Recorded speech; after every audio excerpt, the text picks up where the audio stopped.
You've just stumbled on the story of someone who walked away from the bright lights and found something even brighter.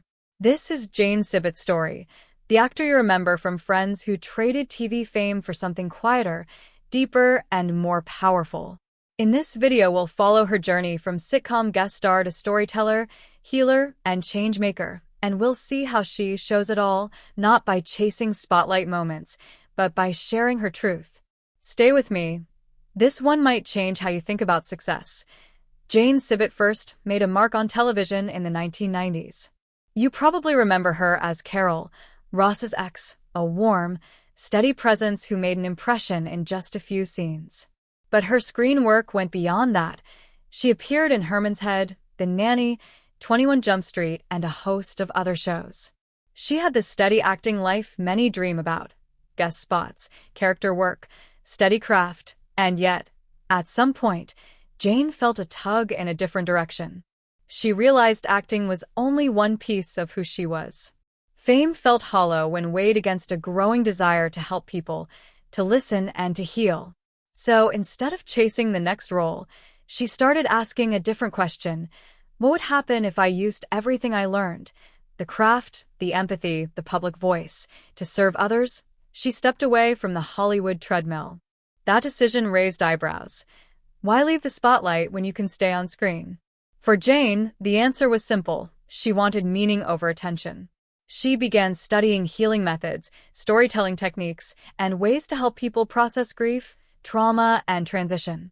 Rather than retreating from public life, she redirected it towards something more human. Jane's new life centered on listening. She led workshops, hosted small groups, and worked one-on-one with people looking for emotional tools and spiritual support. She taught people how to tell their stories honestly, how to sit with pain without being defined by it, and how to reclaim their own voice. In other words, she helped people do the hard work that cameras and applause can't fix. Importantly, Jane didn't pretend she had it all figured out.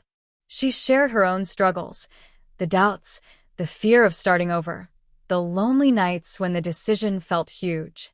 That vulnerability was a gift. By showing her own mistakes and fears, she made it safe for others to do the same. That authenticity is what made her work resonate. People aren't looking for perfection. They're looking for truth. She didn't abandon storytelling either. She reimagined it. Jane started producing and appearing in short films and projects with heart, using media to explore healing, resilience, and human connection.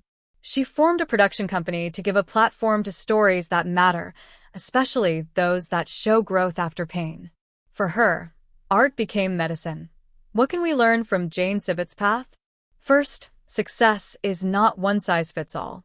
Sometimes the most courageous thing you can do is stop chasing what everyone else defines as success and build your own. Second, your gifts can evolve. The skills she honed in front of the camera, empathy, timing, presence, became the same skills that make her workshops and films powerful. Third, showing your truth invites others to do the same. Authenticity breeds connection. If Jane's story speaks to you, remember this. You don't need to have everything planned. You don't need a big audience to make a big difference. Small acts of courage, choosing kindness, sharing a true story, listening without fixing, change lives.